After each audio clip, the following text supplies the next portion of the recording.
Kapan ya saya perlu menggunakan alat bantu pembelajaran? Apakah saya harus membuatnya sendiri? Bagaimana kalau saya tidak punya waktu yang cukup untuk membuatnya? Mungkin pertanyaan-pertanyaan tersebut pernah muncul di dalam pikiran Bapak Ibu selama menjadi guru. Kira-kira apa ya jawabannya? Yuk kita telusuri lebih jauh bersama saya Tantia di Ruang Belajar.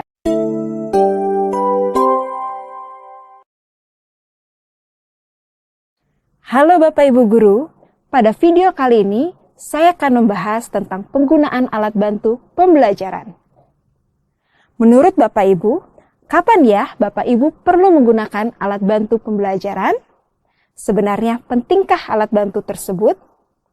Pasti banyak sekali pendapat yang dapat muncul dari pertanyaan tersebut ya Bapak Ibu. Kalau dari istilahnya, alat bantu pembelajaran berfungsi untuk membantu proses belajar mengajar yang berlangsung. Membantu dalam hal apa ya? Tentunya membantu dalam pencapaian tujuan pembelajaran. Jadi, apakah alat bantu pembelajaran harus selalu digunakan? Jawabannya tidak Bapak Ibu. Beberapa tujuan pembelajaran akan dengan mudah tercapai tanpa alat bantu apapun. Namun, alat bantu pembelajaran tetap penting untuk dipertimbangkan penggunaannya.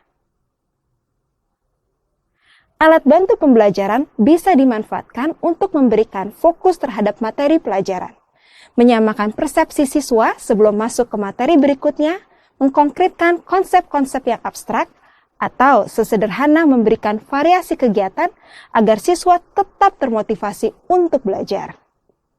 Secara umum, alat bantu pembelajaran dapat dimanfaatkan untuk mencapai tujuan pembelajaran secara lebih efektif.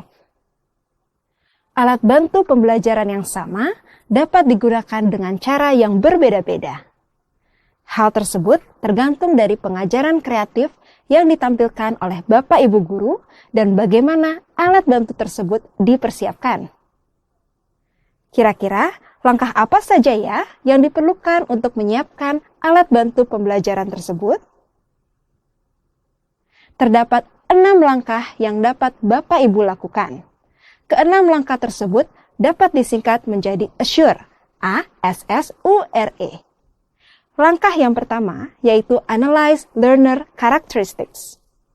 Artinya, Bapak Ibu Guru perlu identifikasi terlebih dahulu mengenai karakteristik siswa, bisa dari tingkat kemampuan siswa hingga gaya belajar siswa di kelas. Bapak Ibu Guru bisa melakukan identifikasi tersebut pada pertemuan awal ataupun melalui diskusi dengan wali kelas. Langkah kedua yaitu State Objectives. Dari gambaran siswa di kelas, Bapak Ibu Guru bisa tentukan tujuan pembelajaran yang sesuai. Langkah ketiga yaitu Select, Modify, atau Design Materials. Bapak Ibu Guru bisa menentukan alat bantu yang tepat dengan 3 cara, yaitu memilih alat bantu yang sudah tersedia, memodifikasi alat bantu yang sesuai dengan kebutuhan, atau merancang alat bantu yang baru. Langkah keempat yaitu Utilize Materials. Pada langkah ini, Bapak Ibu Guru mulai menggunakan alat bantu pembelajaran di dalam kelas. Nah, pastikan bahwa materi pelajaran memang bisa tersampaikan dengan baik menggunakan alat bantu tersebut. Langkah kelima yaitu Require Learner Response. Selain memastikan materi pelajaran tersampaikan, Bapak Ibu Guru perlu memastikan bahwa alat bantu ini dapat meningkatkan keterlibatan siswa dalam belajar. Dengan kata lain, alat bantu pembelajaran yang baik adalah yang bersifat student-centered, bukan teacher-centered. Langkah yang terakhir adalah Evaluate. Setelah menggunakan alat bantu dalam kegiatan mengajar, proses evaluasi menjadi hal yang penting. Tujuan dari evaluasi ini adalah untuk memeriksa apakah alat bantu membuat tujuan pembelajaran tercapai secara lebih efektif. Apakah alat bantu sesuai dengan karakteristik siswa, dan apakah ada yang dapat diperbaiki agar dapat digunakan kembali dengan lebih baik pada kegiatan mengajar selanjutnya. Setelah evaluasi selesai, Bapak Ibu Guru bisa kembali lagi ke langkah 1, 2, atau 3 sesuai dengan hasil evaluasi. Prosesnya memang terlihat panjang ya Bapak Ibu, tapi selalu ingat, begitu Bapak Ibu Guru menemukan alat bantu yang sesuai, alat tersebut bisa digunakan berkali-kali. Jadi, rencanakan alat bantu pembelajaran sekarang, dan Bapak Ibu dapat menghemat waktu kemudian.